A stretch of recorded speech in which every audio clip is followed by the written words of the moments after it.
l'arrivée et la manifestation de ce personnage qu'on a appelé le grand monarque. Donc, je vais vous décrire la figure ésotérique du grand monarque, sans pour autant aller dans des déterminations ou des définitions historiques ou des définitions plus concrète. Je vais tenter plutôt de vous montrer l'aspect occulte, l'aspect caché de la mission de cet homme, parce que lorsqu'il paraîtra dans les années qui viennent, il faudra être capable de le reconnaître à ses actes et non pas à ses titres de noblesse.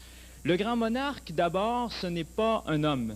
Le grand monarque, c'est un égrégore, c'est un concept ésotérique. C'est un concept ésotérique qui est très ancien. Si vous lisez des ouvrages, parce que vous savez que suite notamment aux prophéties de Nostradamus et à d'autres prophéties, il y a eu une somme incroyable d'ouvrages et de livres qui ont été publiés sur le sujet et qui ont abordé plus ou moins d'une façon précise cette idée du grand monarque. Même les prophéties qui nous viennent de la Vierge, la Céleste par exemple, sont des prophéties qui, de près ou de loin, ont touché le thème du grand monarque, sans pour autant parfois, bien sûr, utiliser cette terminologie. Ce qui est intéressant, c'est donc de savoir que c'est un concept ésotérique, c'est-à-dire c'est un égrégore, c'est une force dans l'invisible, qui a été construite par une humanité qui s'est préparée à ce retour vers une nouvelle réorganisation, tant sur un plan politique que sur un plan religieux. Or, vous savez que le grand monarque est un homme qui doit régner sur un plan politique, c'est-à-dire qu'il doit régner sur un plan temporel, mais on sait dans toutes les prophéties qui en parlent qu'il va être également un grand chrétien, c'est-à-dire quelqu'un qui va réveiller le christianisme et qui va donc siéger en tant que roi d'une part, c'est-à-dire en tant que chef politique et temporel, mais aussi en tant que chef spirituel. Et c'est une dimension qui trop souvent est négligée lorsqu'on parle du grand monarque. Si vous voulez être dans la filiation, dans la tradition concernant cet égrégore, concernant ce corps mystique, vous devez savoir qu'il sera à la fois prince sur le plan temporel et prince sur le plan spirituel. Ce grand monarque, celui qui l'incarnera, c'est-à-dire l'entité qui sera un homme comme nous et qui pourra intégrer toutes les fonctions du grand monarque, ne le fera que par participation. Vous avez entendu la semaine dernière une personne qui vous a parlé de l'être par participation. Eh bien, qu'est-ce que ça voulait dire? D'abord, le concept de par participation, c'est un concept ésotérique qui vient de l'école d'Alexandrie, qui vient donc de la gnose plotinienne. Et le concept de participation, ça veut dire que le grand monarque ne sera pas grand monarque par lui-même. Il sera grand monarque parce qu'il sera relié, qu'il sera affilié à un égrégore invisible qui a été constitué donc avec les siècles, ce que je viens de vous dire, et qui est le grand monarque. Le grand monarque, je le répète, n'est pas un personnage. Le grand monarque, c'est une force énergétique sur les plans invisibles.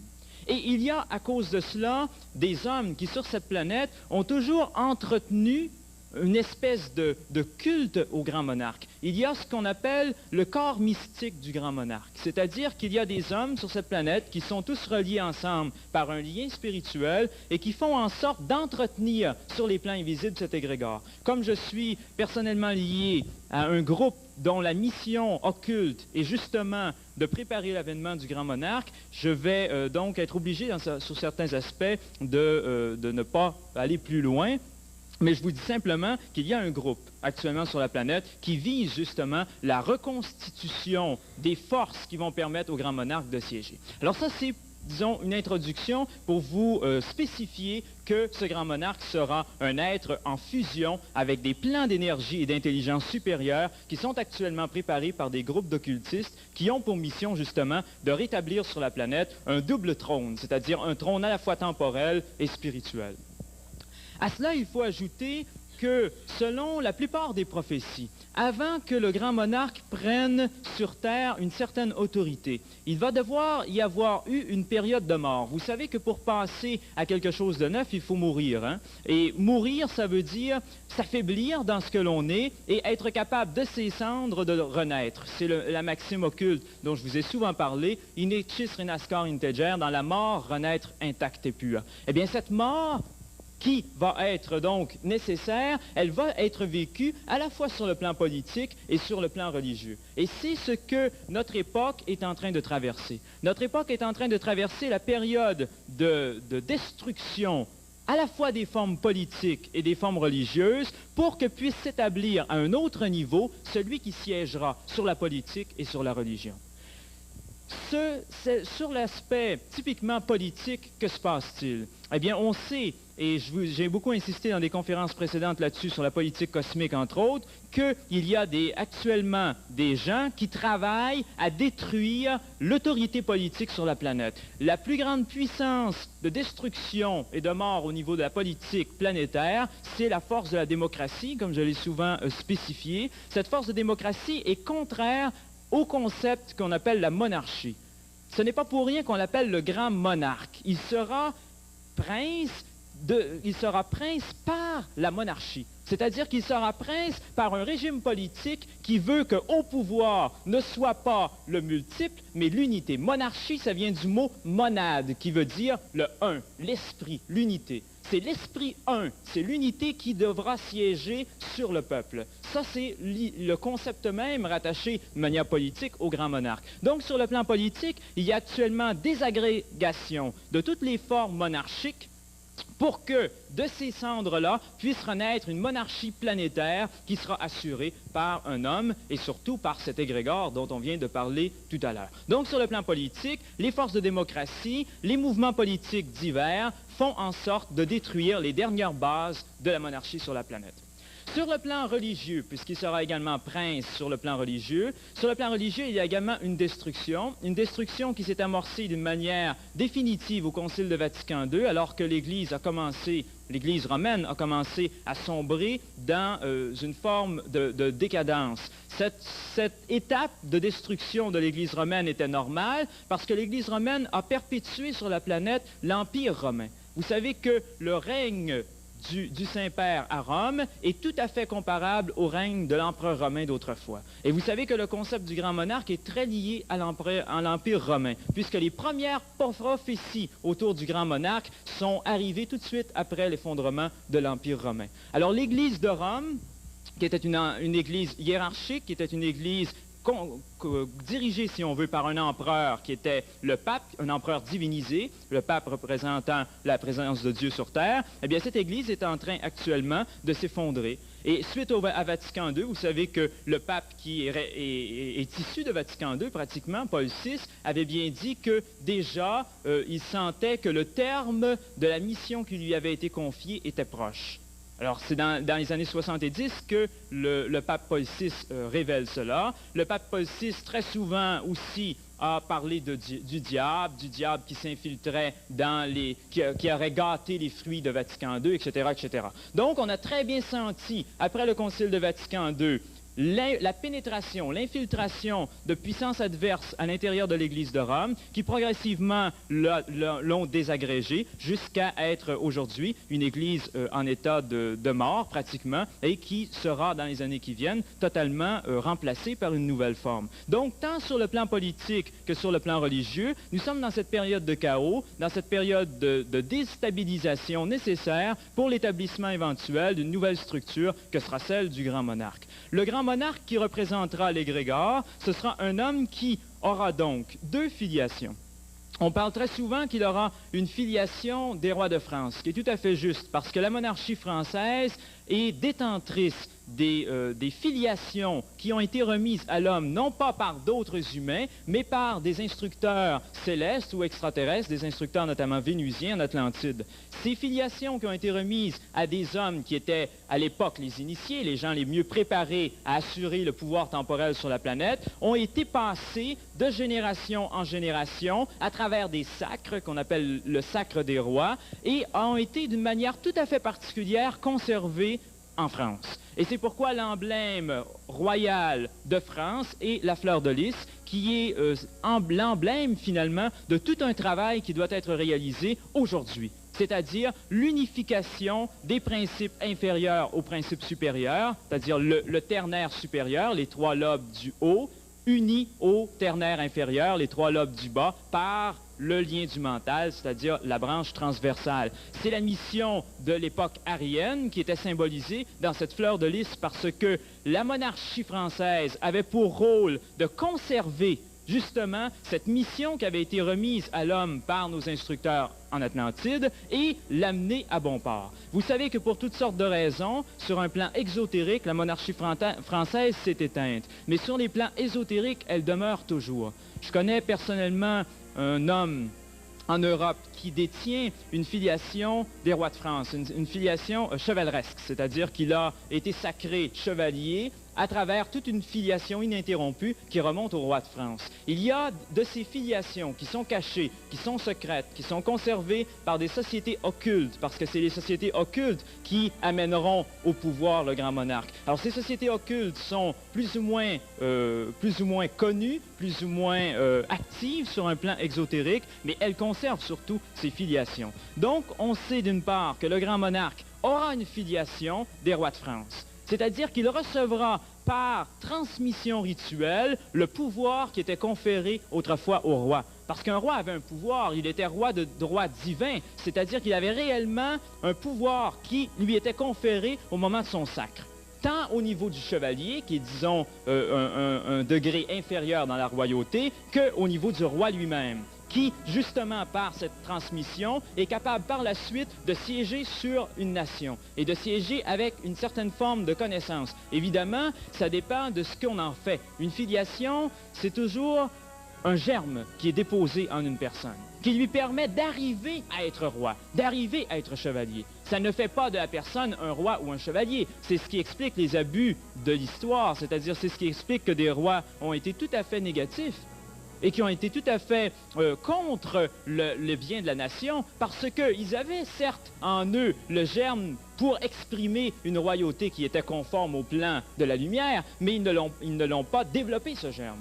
Donc, cette filiation, elle est conservée à l'état latent et elle est remise par succession aux différents rois et dans les chevaleries également, de telle sorte que, un jour, une personne qui est particulièrement bien préparée, autrement dit, une personne qui est une terre fertile et non pas un tas de roches ou une terre stérile, eh bien, cette personne, lorsqu'elle reçoit le germe, ce germe commence d'ores et déjà à germer, justement, et là, la personne peut commencer à exprimer des facultés qu'elle n'aurait pas pu exprimer sans la filiation. J'ai donné un séminaire ici à Montréal et un à Québec dernièrement avec Orandia sur la magie, et la première chose que j'ai dite là-dessus, c'est qu'il y avait la connaissance d'une part en ésotérisme, c'est vrai, mais il y a également la filiation. C'est-à-dire que sans cette filiation reçue par succession jusqu'à une source extraterrestre ou divine ou céleste, appelez-la comme vous voulez, sans cette filiation, l'homme ne peut pas arriver au même résultat, même s'il a une connaissance égale. Il faut que le germe soit en soi et qu'ensuite il puisse grandir. Donc, un premier germe sera implanté dans cette personne qui sera préfigurée comme étant le grand monarque. Ce sera le germe de la royauté, d'une royauté qui passe par la monarchie française, ça c'est vrai, mais qui n'est pas monarchiste française, qui est universelle. On ne peut pas dire qu'une filiation monarchique, ça appartient à un pays. Une filiation monarchique, c'est universel, ça vient d'une source unique. Maintenant, évidemment, elle a été, disons, conservée et préparée pour cela par la monarchie française. Donc, jusque-là, c'est tout à fait juste ce que l'on prétend, ce que l'on enseigne autour du grand monarque. Mais on oublie souvent l'autre filiation. C'est-à-dire que le grand monarque ne pourra pas seulement être un descendant, en tout cas en filiation des rois de France, parce que vous savez qu'il y a beaucoup de théories, par exemple les Bourbons, il y aurait une descendance Bourbon qui pourrait prendre le trône, etc. Mais peu importe si c'est une descendance directe de sang ou une descendance par affiliation rituelle, il y aura cela, mais on oublie l'autre. L'autre, c'est l'épiscopat. L'autre, c'est la tradition romaine, c'est la tradition christique. Parce que le grand monarque n'est pas seulement un roi, il est un roi dans le christianisme, comme toutes les prophéties le précisent. Alors il faudra que le grand monarque soit évêque, c'est-à-dire qu'il reçoive la filiation traditionnelle de l'Église. Alors, dans l'effondrement de la politique de la monarchie, vous avez un parallèle absolument intéressant avec l'effondrement des structures de la religion. Et c'est dans cet effondrement, alors que certaines personnes, évidemment, vont avoir conservé ces germes, c'est-à-dire vont avoir conservé ces filiations, c'est de cet effondrement que naîtra une nouvelle structure, une infrastructure religieuse et politique qui gouvernera la planète dans les années qui viennent. Et ça, évidemment, pour pouvoir l'assumer, le grand monarque devra être roi et il devra être prêtre, c'est-à-dire avoir la filiation melchisédique qui a été transmise jusqu'à nous via l'Église, alors qu'elle n'appartient pas à l'Église, elle passe par l'Église. Alors il sera évêque, si on veut, épiscope, et il sera roi de France. Et il devra se manifester à partir de ce moment-là à travers différentes fonctions. Évidemment, le grand monarque sera appuyé par ce groupe qui actuellement prépare sa venue, son implantation sur la planète. Il sera appuyé par eux. En un certain sens, il sera comme le chef d'un groupe de grands monarques, c'est-à-dire qu'il y aura lui, le grand monarque, et il y aura les monarques qui l'entoureront et qui feront avec lui le travail qui sera nécessaire pour réinstaurer sur la planète un certain niveau d'harmonisation. Il a pour mission d'établir ce qu'on appelle, mais alors là d'une façon tout à fait fausse parfois, l'ère du Verseau. C'est-à-dire que le grand monarque sera, d'une certaine manière, ce que l'on pourrait appeler l'avatar de l'ère du Verseau. Vous savez qu'il y a eu l'avatar de l'ère des poissons, le Nazaréen. Et en cela, le commentaire de M. Glenn au début de cette rencontre est intéressant parce qu'il est tout à fait juste de faire un parallèle entre le Nazaréen, qui a été porteur d'une mission tout à fait spéciale pour l'ère des poissons, et le grand monarque qui est porteur d'une mission tout à fait spéciale pour l'ère du Verseau. Le grand monarque apportera au niveau de l'ère du Verseau, une nouvelle structure politique qui permettra la réunification des nations. On a souvent donné comme rôle au grand monarque de réunifier l'Europe, de reconstituer, si on veut, l'Empire romain. C'est beaucoup plus profond que ça. Le grand monarque devra reconstruire une seule nation à partir de l'ensemble des nations qui sont actuellement sur cette planète. Autrement dit, le grand monarque aura une fonction politique en Amérique. Le grand monarque aura une fonction politique en Amérique. Il aura reçu de l'ancien monde, de l'Europe, sa filiation monarchique française, sa filiation épiscopale christique. Et il travaillera et il construira en Amérique les bases d'une nouvelle nation, puisque vous savez que l'Amérique a été fondée spécifiquement pour constituer cette nation nouvelle qui sera celle qui prendra tout son essor dans l'ère du Verseau. L'Amérique du Nord, plus précisément les États-Unis, le Québec, le Canada, sont des lieux géographiques qui ont été préparés depuis très longtemps par la hiérarchie, ce qu'on appelle la hiérarchie, c'est-à-dire les entités qui veillent au gouvernement de la planète, ont été préparés depuis très longtemps pour que puissent se développer à un moment donné sur cette Terre, alors que les vibrations, l'éthérique, le monde astral est coordonné, programmé d'une façon très très précise, puisse se développer le creuset qui va permettre la réunification de l'ensemble des nations. Alors, il y aura réunification des nations en Amérique du Nord, et c'est déjà commencé avec le phénomène de cosmopolitisation, c'est-à-dire qu'il y a de plus en plus de gens de différentes nations qui viennent, qui s'unissent et qui forment justement cet égrégore. On peut identifier, vous savez, je vous ai souvent parlé de la tradition rosicrucienne à travers Max Handel. Max Handel ne pouvait pas au début du siècle révéler bien des choses là-dessus, mais il a toutefois dit dans l'un de ses livres que viendrait bientôt un être qui aurait une mission particulière au niveau de l'ère du Verseau et qui, justement, aurait comme première fonction de réunifier les nations. Cet être prophétisé en quelque sorte par Max Handel, enfin c'est les frères aînés qui lui ont présenté au temple en Allemagne, eh bien cet être, c'est celui qu'on appelle le grand monarque. C'est-à-dire c'est celui qui prendra la destinée de cette planète sur plusieurs points, évidemment, à partir du début de l'ère du Verseau. C'est-à-dire qu'il apparaîtra en quelque sorte comme celui qui va diriger toute une humanité vers la lumière, alors que s'incarnera également, et ça c'est connu et c'est officialisé dans tous les milieux ésotériques, Ahriman de l'autre côté, c'est-à-dire un être qui, dans les années qui viennent, ce n'est pas pour dans 1000 ans l'incarnation d'Ahriman, c'est dans les décennies qui viennent, au plus tard dans les décennies qui viennent, Ahriman s'incarnera et il y aura donc deux clans qui commenceront déjà à se développer sur la planète. Un qui travaillera à la constitution d'une espèce de planète Terre à un niveau paradisiaque et l'autre groupe qui travaillera, lui, à la formation de ce qu'on appelle la Jérusalem céleste. Le grand monarque a 7 missions ou 7 fonctions connues du public et il a 5 fonctions qui sont inconnues. Je ne veux pas détailler ces fonctions-là maintenant. Je l'ai déjà fait dans une conférence qui s'appelait « Le Comte de Saint-Germain », que ceux qui ont des oreilles pour entendre, entendent. Et cet homme qui a donc ces 7 fonctions qui sont sur un plan connu et 5 fonctions sur un plan inconnu, présagera et préparera ce qu'on appelle la Jérusalem céleste. Pour que ce que Saint Jean a appelé la Jérusalem céleste puisse s'établir sur les plans invisibles, il faut d'abord que sur les plans visibles, il y ait en quelque sorte un mime de cet événement. Et ce que le grand monarque va faire, c'est, avec cet avènement de l'ère du Verseau, préparer tranquillement la constitution d'un gouvernement à la fois temporel et spirituel. Et cette constitution d'un gouvernement à la fois temporel et spirituel va permettre par répercussion ou par analogie, si on voulait en parler de manière intellectuelle, va permettre la constitution sur les plans invisibles des structures ou de l'infrastructure politique de la Jérusalem céleste. Autrement dit, le grand monarque, c'est un homme évidemment, on va le suivre. C'est-à-dire que ce sera un maître authentique. Vous savez qu'un maître, ce n'est jamais quelqu'un qui donne des ordres, ce n'est jamais quelqu'un qui même répond à des questions. Le maître, c'est celui qui vous rencontre, qui irradie sa lumière et qui vous donne certaines clés que vous devez vous-même ensuite trouver, que vous devez vous-même appliquer à votre vie courante, que vous devez vous-même appliquer dans les circonstances de votre quotidien. Le maître ne vous dira jamais, eh bien, face à telle situation, faites ceci.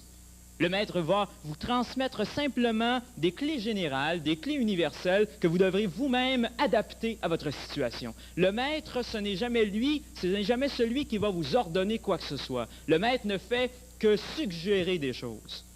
Et ce maître en particulier va précisément avoir cette fonction. On va le reconnaître au fait, premièrement, qu'il ne s'imposera pas comme une autorité, par lui-même, par des mots, par des gestes, mais évidemment, sa simple présence va faire qu'on va le reconnaître comme une autorité. Il ne voudra pas non plus imposer des connaissances de l'extérieur, mais le simple fait qu'il vous parlera éveillera en vous, dans votre cerveau, des images, ce qu'on appelle la conscience jupitérienne. Le grand monarque est doté de la conscience jupitérienne, de telle sorte que si vous le rencontrez, il projette à l'intérieur de votre cerveau des images, et ces images qu'il projette à l'intérieur de vous-même vous donnent une idée claire, précise, sans aucune ambiguïté possible de ce qu'il veut vous dire. Alors que les mots sont des véhicules très incomplets de diffusion de la connaissance, comme on l'a vu dernièrement. Alors que cette vision intérieure, cette conscience nouvelle, va vous indiquer qu'il est, du reste, celui qui est attendu. Il ne faudra cependant pas le prendre pour le Christ. Il ne faudra cependant pas le prendre pour la conscience solaire. Le grand monarque sera, comme le dit la prophétie, semblable au Christ, mais différent en hautesse. Bon, c'est un vieux langage prophétique qui veut dire qu'il ne sera pas au même degré, qu'il ne sera pas au même grade que la conscience christique elle-même. Mais il en sera la préfigure. Il sera le modèle, si on veut, d'une conscience éclairée, d'une conscience qui peut à la fois juger du bien d'une nation ou du bien de l'esprit des gens et qui peut s'imposer comme le ferait tout bon monarque, c'est-à-dire s'imposer de manière à trancher les différends qui doivent être tranchés et à orienter un peuple dans la direction que ce peuple doit être orienté. Alors le grand monarque, ce sera donc un homme qui aura cette mission d'une part et ce sera surtout, et c'est ça qu'il faut saisir, ce ne sera pas un être qui arrive comme ça. Ce sera un être qui aura préparé sa mission et que l'on reconnaîtra à toute sa tradition ancienne. Le grand monarque, c'est un personnage traditionnel. Bon, tout à l'heure, je vous ai fait un peu une boutade en vous disant que j'en avais parlé en vous parlant du comte de Saint-Germain dans une conférence, mais c'est tout à fait juste. C'est-à-dire que le grand monarque, je ne sais pas si on vous en a déjà révélé ces aspects, le grand monarque est et sera la réincarnation, ou plutôt l'incarnation nouvelle de celui qu'on a appelé le comte de Saint-Germain. Et si vous comprenez ce que le comte de Saint-Germain a fait dans le passé, dans la réforme de la maçonnerie, entre autres, dans la réorganisation du travail de purification de l'astral, du bas astral, eh bien vous allez comprendre ce qu'est la mission du grand monarque. Et le comte de Saint-Germain était la réincarnation de Christian Rosenkreuz, qui a fondé l'Ordre de la Rose-Croix, qui est l'école initiatique du christianisme en Occident. Et le Christian Rosenkreuz était la réincarnation de Saint Jean, qui était lui-même celui qu'on a appelé dans la Bible Lazare. Et Lazare était la réincarnation d'Hiram Abif, le constructeur du temple de Salomon. Si vous êtes capable maintenant de faire toute cette histoire dans le passé, allez voir ce que Hiram Abif a fait dans le passé, ce que Lazare a fait, ce qu'il représentait, ce que Saint Jean par la suite a fait, ce que Christian Rosenkreuz a fait, ce que le comte de Saint-Germain a fait, eh bien, vous allez voir comment ces hommes n'ont fait que enseigner et préparer la même chose à des époques différentes. Bon, évidemment, les gens comme Lazare, hein, ces êtres-là, ces personnages-là, ont préparé l'incarnation du Christ. Ensuite, ils ont préparé le retour du Christ. Ensuite, le retour du Christ sera préparé d'une façon absolument extraordinaire dans ce personnage qui arrive juste avant le retour du Christ, le grand monarque. Le grand monarque sera le Saint Jean-Baptiste de l'époque du Nazaréen. C'est-à-dire, ce sera celui qui n'enseignera pas que le retour du Christ arrive, etc., mais ce sera celui qui, par ses gestes, fera en sorte qu'on verra en action ce qu'on a toujours appelé d'une manière abstraite la conscience christique. La conscience christique sera en action sous nos yeux par la manifestation des gestes que posera le grand monarque. Le grand monarque est le précurseur. Le grand monarque est le précurseur du retour de la conscience christique qui aura lieu dans l'ère qu'on appelle l'ère du Capricorne. Et c'est l'ère du Verseau qui permettra cette préparation nouvelle, et c'est le grand monarque qui la matérialisera ou la concentrera tant sur un plan politique que sur un plan religieux. Et c'est pourquoi c'est un sujet qui est très important. Et c'est pourquoi c'est également un sujet qui est tabou et sur lequel on ne peut pas aller trop loin parce que c'est un programme qui est secret. Vous vous rendez bien compte, bon, évidemment, il y a une littérature très abondante aujourd'hui sur le concept du grand monarque. Et heureusement, c'est une littérature qui amène la confusion. C'est-à-dire que si vous lisez tous les livres qui sont écrits sur ces sujets, ensuite vous êtes certain de ne plus comprendre la mission du grand monarque. Et ça, c'est merveilleux, parce qu'on ne doit pas actuellement en saisir trop d'une manière intellectuelle les différentes fonctions. C'est très dangereux d'intellectualiser la mission du grand monarque. Comme c'est très dangereux d'intellectualiser le Christ ou le retour du Christ ou ces choses-là. Il faut laisser ces événements se produire. Il faut laisser ces événements se manifester. Évidemment, la prophétie, elle est là pour préparer l'intelligence. Elle est là pour préparer la conscience à réaliser, lorsque le temps sera venu, cette chose. Et surtout, elle est là pour que l'homme puisse, par le fait qu'il visualise ce grand monarque, par le fait qu'il attend un messager, qu'il puisse hâter la venue de ce messager. Mais au-delà de cela, les aspects très techniques de sa manifestation ne peuvent pas être révélés. Vous vous rendez bien compte que si ces aspects techniques étaient révélés, la mission même du grand monarque serait en quelque sorte mise en danger. Parce que ce sont de ces êtres qui ont besoin du plus profond anonymat pour leur préparation. C'est un peu l'équivalent de ce qui s'est produit à l'époque du Nazaréen. Là, il faut faire des parallèles absolument fondamentaux à ce niveau-là. C'est ce qui s'est un peu produit au niveau de l'époque du Nazaréen, alors que lorsque le roi Hérode a su que le Nazaréen était né, que ça devait être un messager de la conscience christique, qu'est-ce qu'il a fait? Il a ordonné qu'on le tue. Et qu'est-ce que les parents du Nazaréen ont fait? Ils l'ont amené en Égypte, c'est-à-dire ils l'ont amené dans une terre qui était déjà connue, dans un lieu secret. Et ils l'ont caché aux autorités de l'époque, et ils ont attendu que ces autorités ne puissent plus intervenir pour revenir. Eh bien, de la même manière, le grand monarque doit être caché. Le grand monarque, on doit aussi lui permettre sa fuite en Égypte, c'est-à-dire qu'on doit lui permettre de demeurer dans un anonymat complet. Et d'ailleurs, il ne se révélera pas tant qu'il ne sera pas totalement prêt. C'est-à-dire que tant qu'il n'aura pas acquis en lui toutes les facultés nécessaires, toutes les filiations nécessaires pour imposer son travail et pour ne plus être en danger face aux puissances adverses, là, il pourra se révéler. Avant, il ne pourra pas. Et les modalités qui vont lui permettre de se réaliser et d'en arriver à cet état ne peuvent pas non plus être révélées parce que ça donnerait une arme absolument extraordinaire à une très grande partie de la population et à un très grand nombre d'occultistes à tous les niveaux de sociétés secrètes qui ont pour rôle de combattre le grand monarque. Bon, de plus en plus, on entend parler dernièrement du rôle politique des sociétés secrètes. Le rôle politique des sociétés secrètes est indiscutable. Mais il y a tout un groupement de sociétés secrètes qui visent à ce que cet avènement de la préparation de l'ère du Verseau, donc de l'établissement d'un nouveau royaume, qui est le royaume de la Jérusalem céleste, il y a tout un gouvernement qui lutte contre ça. Alors, toutes les données occultes, très sérieuses, très profondes concernant le grand monarque ne peuvent pas être transmises publiquement.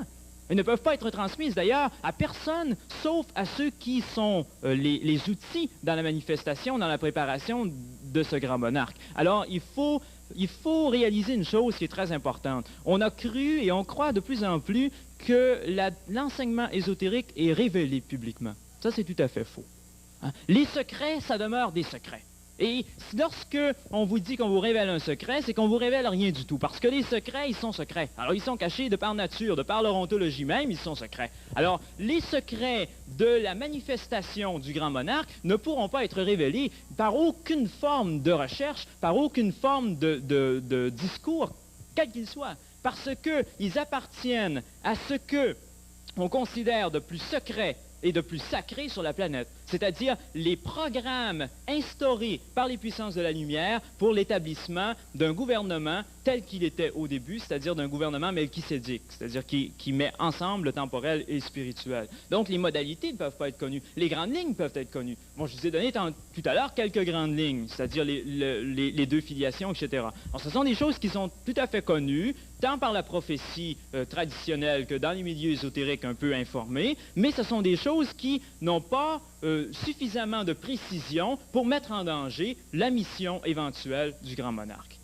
Cette mission éventuelle du grand monarque, eh bien, lorsqu'elle commencera à se réaliser, ici, en Amérique, vous serez en mesure, c'est absolument évident, d'en reconnaître les manifestations. Parce que ce sera un travail qui sera dans la direction, dans l'allée, dans l'énergie d'une réunification des choses. Et c'est, évidemment, bon, je termine aujourd'hui un cycle de conférences que j'ai fait avec Orandia, en tout cas dans cette forme actuelle, puisque je m'en vais, vous savez, pendant un certain temps en Europe. Lorsque je vais revenir, je réorganise un peu le travail de diffusion que je fais. Mais j'ai insisté, dans toutes ces conférences hebdomadaires que j'ai faites jusqu'à maintenant, sur une chose très, très importante, qui était celle de savoir que dans le domaine de l'ésotérisme, ce qui est essentiel, c'est l'intérieur, c'est-à-dire ce qu'on ressent intérieurement.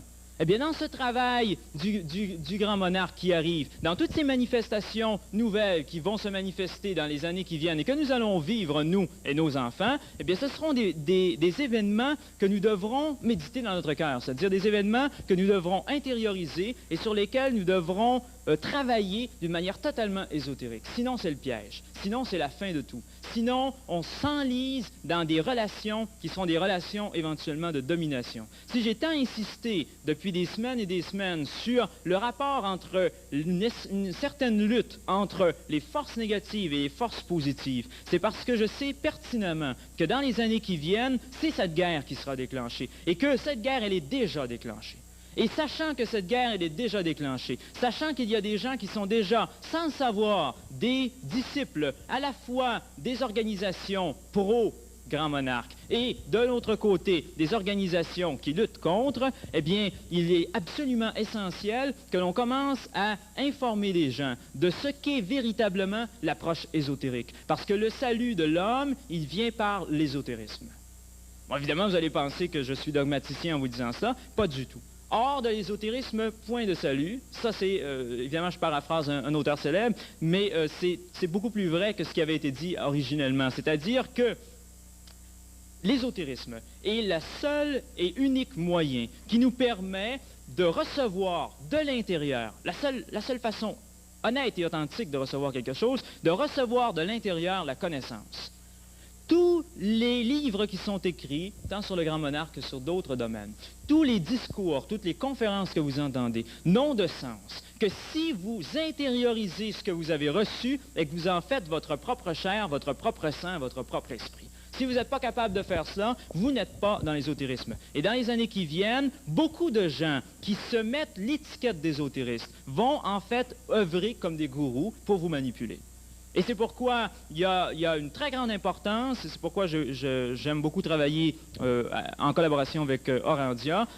Il y a une très grande importance à faire un travail de diffusion générale, comme Orandia le fait, comme d'autres groupements de diffusion de l'ésotérisme le font. Parce que l'ésotérisme, lorsqu'il est pris de manière dogmatique, est l'un des dangers les plus grands qui peut nous menacer. Si je vous dis ça, si je vous fais cette mise en garde en vous parlant du grand monarque, c'est que, évidemment, hein. Comme il y a déjà des gens qui se préparent à se présenter comme le Christ, il y a des gens qui se préparent à se présenter comme le grand monarque.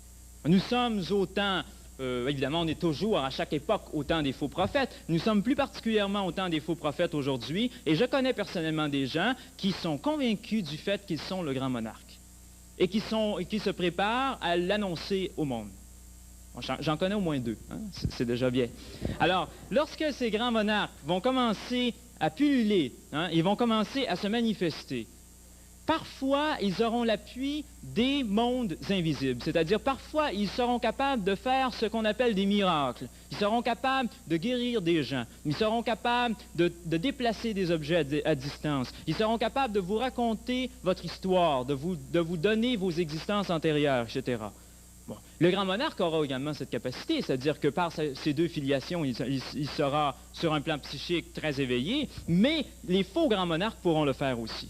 Et le plus grand problème qui touche le concept du grand monarque, c'est justement les faux grands monarques qui viendront en assez grand nombre, il est certain. Alors ça, il faut être absolument conscient du fait qu'on ne peut pas se permettre, avec des descriptions reçues, quels que soient les prophètes, quels que soient les gens qui vont vous en parler, on ne peut pas, à partir de certaines descriptions ou définitions, dire « voilà, ça c'est le grand monarque ». Si on vous dit qu'il sera de la famille des Bourbons, qu'il aura telle filiation, qu'il doit naître dans telle et telle période de temps. Vous savez, Nostradamus a donné quand même des indications sur le plan astronomique, etc. Mais si on sait ça, ce n'est pas suffisant. Hein? Ce n'est pas suffisant de dire que le Christ a une grande barbe et qu'il a les yeux bleus. Parce qu'il y a beaucoup de gens qui ont des grandes barbes, qui ont des yeux bleus. Et dans le passé, il y a eu des êtres qui ont été confondus pour d'autres, et ça a amené des événements terribles dans l'histoire de l'humanité. Dans l'avenir, ce sera la même chose. On ne peut pas se permettre, autrement dit, à part une définition extérieure, d'identifier le grand monarque, d'identifier celui qui sera justement ce précurseur, ce personnage d'une importance capitale dans l'avenir de l'humanité. On ne peut l'identifier que dans un rapport intérieur. Et c'est pourquoi on ne pourra reconnaître le grand monarque qu'en étant nous-mêmes, d'une certaine manière, semblables à lui. Comme les Écritures sacrées le disaient, on ne peut pas rencontrer le Christ sans être semblable à lui. Alors on ne pourra pas rencontrer le grand monarque sans être semblable à lui. C'est pourquoi les mouvements de diffusion d'ésotérisme aujourd'hui sont importants, parce qu'ils permettent aux gens de devenir des ésotéristes. C'est un apprentissage de recevoir une connaissance intérieure. Lorsque cet apprentissage sera obtenu, sera réalisé, à partir de ce moment-là, un travail très concret pourra être réalisé. Parce que, étant semblable au grand monarque, non seulement vous serez en mesure de le reconnaître, mais vous serez en mesure de l'appuyer. C'est-à-dire, vous serez en mesure de former ce que j'ai appelé, au début de cet exposé, le corps mystique du grand monarque. Et le corps mystique du grand monarque sera absolument essentiel. Un homme seul ne peut rien faire. C'est parce qu'il aura avec lui toute une humanité qu'il pourra changer l'univers, qu'il pourra changer la course même de la politique sur notre planète. Et c'est en ce sens-là qu'il est absolument essentiel, c'est pourquoi je vous en ai parlé, il est absolument essentiel de revenir constamment sur ce qu'est une approche ésotérique, ce qu'est une approche de l'intérieur, ce qu'est une approche traditionnaliste, et ensuite être en mesure de la vivre progressivement intérieurement, par la confrontation aux différentes connaissances, par la confrontation aux différentes doctrines qui nous entourent, et en étant toujours capable, face à ces doctrines, face à ces enseignements, de demeurer ce lac calme dans lequel se réfléchit l'esprit. Si on est capable d'atteindre cet état, si on est capable d'atteindre véritablement l'état qui fait de nous un être de fusion, c'est-à-dire un être symbolisé par la fleur de lys, cet être qui permet la réflexion à la fois de l'inférieur dans le supérieur et du supérieur dans l'inférieur, eh bien, à partir de ce moment-là, on peut être en mesure de réaliser intérieurement ce qu'est ce concept du grand monarque. Et à partir du moment où on commence à le réaliser intérieurement, eh bien là, on pourra éventuellement, dans les événements qui se produiront dans les siècles qui viennent, reconnaître en un personnage qui aura simplement à diriger, à être la tête, si on veut, alors que tout le groupe sera le corps, qu'il n'aura qu'à diriger justement les destinées d'un certain nombre d'individus qui, ayant reçu sur les plans invisibles des filiations leur permettant d'exercer certains pouvoirs, eh bien, pourront éventuellement régner finalement et diriger cette planète. Lorsque je vous ai donné une conférence sur l'homme roi de la création. J'ai insisté sur le fait que l'homme devait devenir ce roi de la création, c'est-à-dire celui qui régnerait sur les 4 éléments, qui régnerait sur le plan matériel et qui dirigerait non pas la destinée de quelques hommes ici et là, mais la destinée planétaire, le déplacement de la planète, qui contrôlerait la planète dans l'espace. Eh bien ça, c'est un événement qui s'en vient aussi et qui ne pourra être réalisé que dans la mesure où des gens auront été préparés, c'est-à-dire dans la mesure où des gens auront été intégrés dans ces structures invisibles et grégoriques qu'on appelle le grand monarque. Alors, je voulais absolument insister, en venant vous parler de ce sujet, d'ailleurs, normalement, j'en aurais pas parlé, c'est-à-dire qu'il fallait qu'on mette le titre pour que j'en parle. Je voulais absolument insister sur le fait qu'il ne faut pas considérer que dans l'avenir, il y aura un grand monarque en dehors de nous. Il n'y aura de grand monarque que dans la mesure où, par participation, nous serons tous, en tant que groupe humain, un modèle, si on veut, un lieu de naissance de cette entité. Cette entité ne naîtra que lorsque les temps seront prêts, c'est-à-dire lorsque les hommes se seront préparés et pourront assurer une matrice qui soit correcte pour la naissance de cet individu. Le problème, c'est qu'on attend un Messie. Bon, attendre un Messie, il n'y a rien de plus d'abord contraire à ce que l'on doit faire en tant qu'ésotériste, et il n'y a rien de plus dangereux aussi. On ne doit pas attendre un Messie, on ne doit pas attendre le grand monarque. Je viens de vous décrire toutes ses facultés extraordinaires, tout le travail qu'il fera. Bon, on ne doit pas l'attendre comme quelqu'un qui va venir nous sauver. Ça, c'est une attitude passive, c'est une attitude négative, et c'est une attitude qui fait de nous simplement des pauvres automates dans les mains de soi-disant gourous ou Messie. Ce que l'on doit faire, c'est créer le Messie. Ce que l'on doit faire, c'est générer cet être. Cet être-là ne vit pas, ne peut pas prendre forme sans qu'on l'ait construit sur les plans invisibles, c'est-à-dire sans qu'on soit devenu cet être et qu'on ait généré la matrice nécessaire pour qu'il naisse. Ça, c'est important. Bon, le Christ n'aurait pas pu naître sur cette planète s'il n'y avait pas eu pendant des millénaires des initiés qui ont préparé la venue d'Ahura Mazda à travers la prophétie de Zoroastre. Eh bien, de la même manière, cet être qu'on appelle le grand monarque ne pourra pas se manifester sans qu'il y ait des groupes, des hommes qui puissent préparer cette arrivée de ce grand monarque par la prophétie qu'on en a eue et par les données ésotériques que l'on connaît là-dessus. Autrement dit, l'homme qui a une importance dans l'histoire. C'est celui qui a été construit par son histoire. C'est celui qui a été construit par les gens de l'époque et par le travail invisible de plusieurs sociétés occultes qui sont derrière et qui permettent justement son avènement. Et c'est en ce sens-là que les sociétés occultes sont importantes et c'est en ce sens-là que les ésotéristes doivent être conscientisés parce qu'ils sont mis face à des responsabilités qui sont très grandes. Et on ne peut plus se permettre de remettre nos responsabilités dans les mains d'un autre. Il faut prendre nos responsabilités en main et former cette entité. Alors, autrement dit, si on veut parler du grand monarque d'une manière traditionnelle, on ne peut que dire aux gens, devenez le grand monarque, collectivement. Ensuite, de cette collectivité pointera la tête, c'est-à-dire celui qui est le plus préparé, et lui régnera d'une façon particulière, parce qu'il faut évidemment qu'il y en ait un qui puisse diriger les choses. Comme dans tout groupe, il faut un leader, il faut un président, ainsi de suite, président d'assemblée. Alors, il ne sera que président d'assemblée. Il ne sera que celui qui représentera le vouloir, la volonté d'une collectivité. Et c'est en cela, je pense, que la présentation que je fais maintenant du grand monarque est un petit peu différente parce qu'elle est typiquement traditionnelle, dans le sens où le grand monarque n'est, à proprement parler, que la manifestation, la cristallisation, en quelque sorte, d'une volonté collective. Et si nous sommes suffisamment forts à l'échelle de la planète pour avoir cette volonté collective d'un homme qui va rétablir une autorité tant sur un plan spirituel que sur un plan temporel, et qu'on est préparé par le travail de ce que j'appelle l'entraînement ésotérique à le réaliser, eh bien cet homme pourra naître. Cet homme ne sera en fait que notre propre messager, et non pas le messager de quelque chose d'extérieur qui vient imposer à l'homme des directives pour ceci ou pour cela. Il sera le porte-parole d'une humanité qui, elle, est préparée. Il ne faut pas croire que des entités comme celle-là sont les porte-paroles d'énergie autre, d'énergie extérieure. Ce sont toujours les porte-paroles, lorsqu'ils sont des maîtres authentiques, d'une époque, d'une pulsion intérieure qu'un peuple vit. Et c'est en ce sens-là que le peuple est important. Le peuple n'est pas important pour aller pour aller remplir le bulletin de vote. Le peuple est important parce qu'il constitue son chef, parce qu'il génère, il secrète par osmose son chef de par son travail au niveau de la pensée, au niveau des émotions et au niveau physique. Donc, ce grand monarque sera le résultat tout à fait probant d'un travail qui aura été fait par une humanité pour préparer cette chose.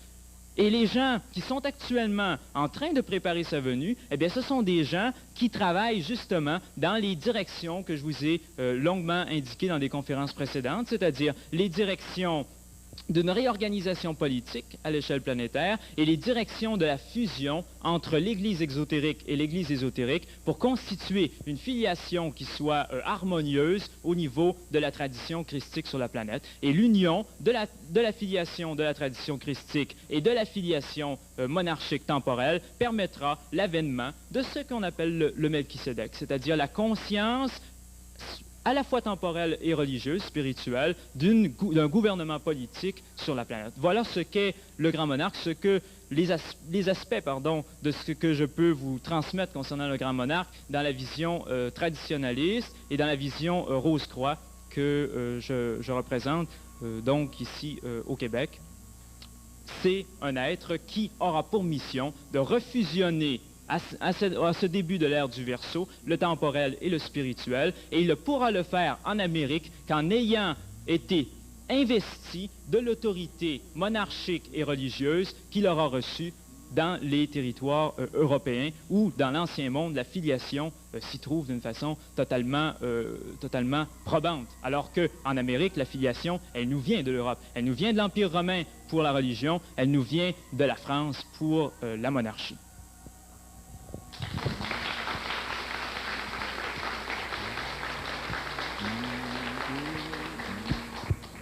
Vous nous avez parlé du comte de Saint-Germain au début, dans ses pouvoirs visibles et invisibles. C'est sur une cassette enregistrée au Centre de l'Universalité. Je pense que toutes les conférences que Raphaël a données à l'extérieur d'ici sont aussi disponibles par notre réseau de cassettes.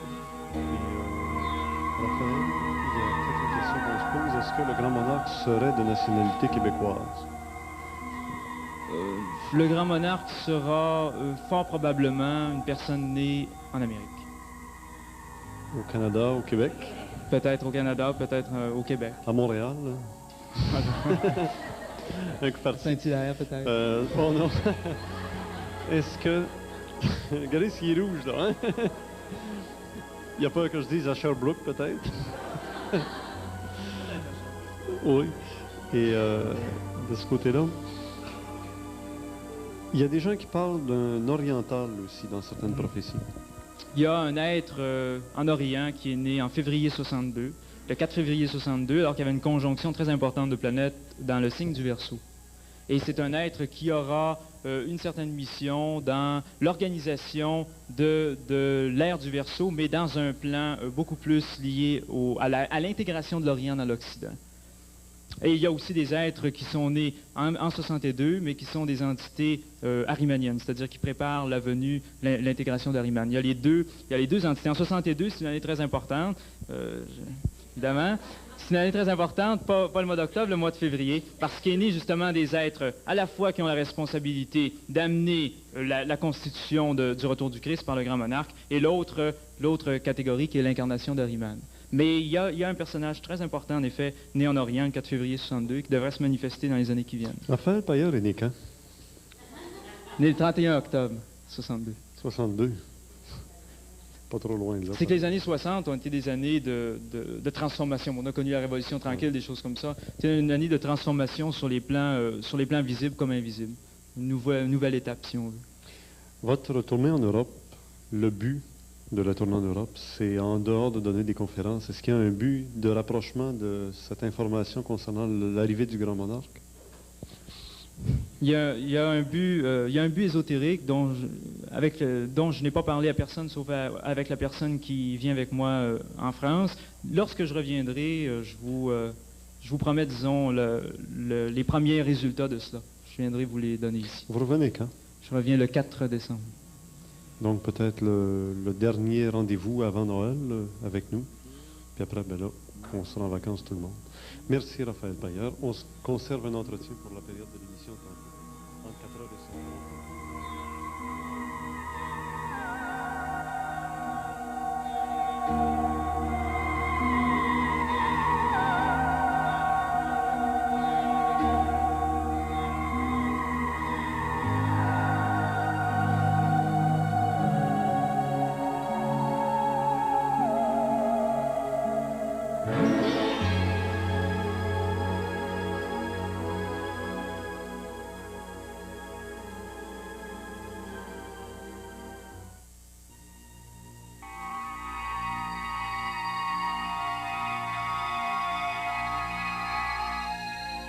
On y est revenu en studio.